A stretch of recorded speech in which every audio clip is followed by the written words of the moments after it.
Is Nightmare Alley a horror? Is it a drama? A thriller? Well, it's from Guillermo del Toro, so it could be any or all of these. But the big question is this a movie that's worth watching?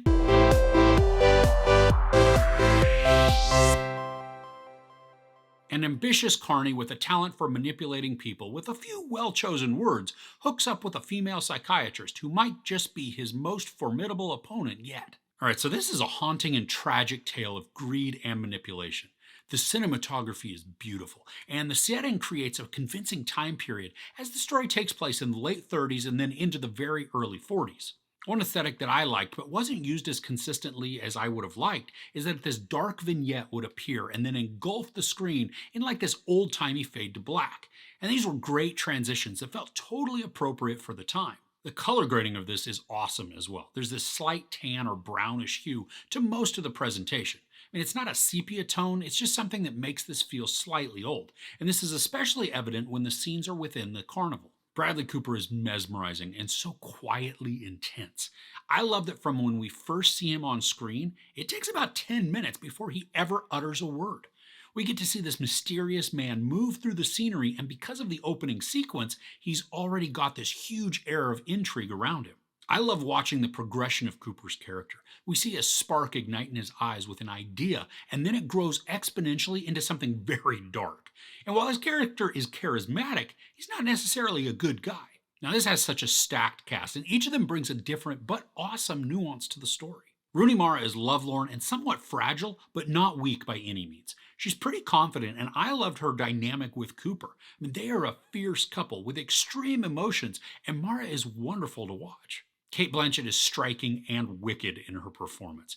I was so drawn into how she interacts with Cooper. I mean, she's able to match his energy and ferocity, but she approaches it a little differently. I really enjoyed what her character arc brings to the story and the ramifications that her interactions have on the whole narrative. Toni Collette is another formidable character in Cooper's life who acts in sort of this guiding light type of role. In one aspect, Collette is in yet another mother type role, which she always excels at, but she's not just one dimensional.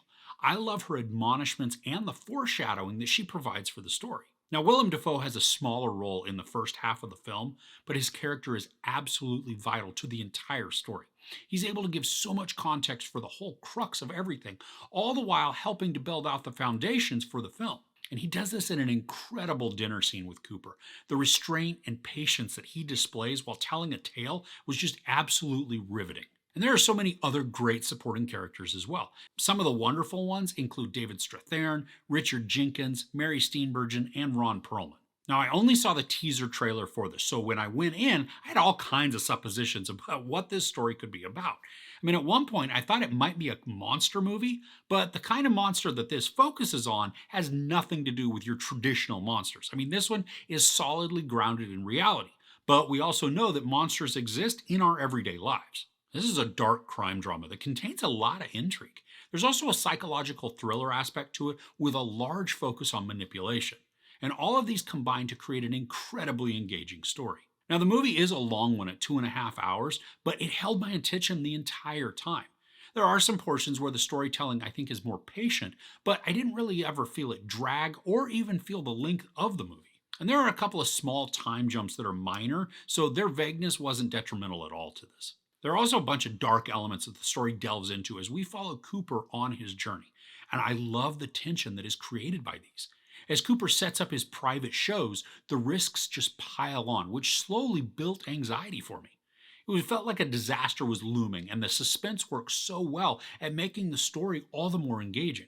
The score in this is beautiful, and it mixes the dark whimsy of a carnival with an intensity that helps to just raise the blood pressure. And there are large amounts of visual foreshadowing that are spread throughout, which I think are subtle, but they're still present, and they continually point to the themes that will be examined. And you may not catch them on the first watch, but afterwards I think they will become pretty obvious. And I found them to be cleverly placed and really a great feature of the narrative. While the ending is expected, it's eerily fitting and then satisfying.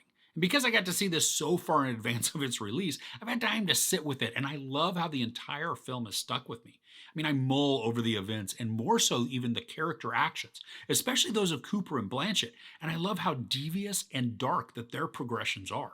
So, overall, Nightmare Alley is a wonderfully acted and intriguingly twisted tale of manipulation and deceit. Bradley Cooper and Cate Blanchett shine through this with characters that are charismatic yet also despicable and captivating. While the storytelling itself is patient, there is a great character journey woven throughout to illustrate the true nature of man that held my attention the entire time. The supporting cast is outstanding to watch as they each add layers of complexity to the narrative, allowing different facets to shape character directions. I really enjoyed this story and I love how the tone and arcs are haunting. They just allow me to dwell on what transpired long after I left the theater. And to complement and even enhance the story are the set designs and costumes, transporting us to a not too distant past that feels glamorously gritty and provocative. There's a little bit of sex, some brief nudity, a bunch of profanity, and some absolutely brutal and bloody violence. I give Nightmare Alley 4 out of 5 couches. Do you have a favorite film from Guillermo del Toro? I'd love to know what it is in the comments below. If you enjoyed this review, please give it a like. Also, don't forget to share and subscribe. I'm Chris. This is Movies and Munchies. Thanks for couching with me.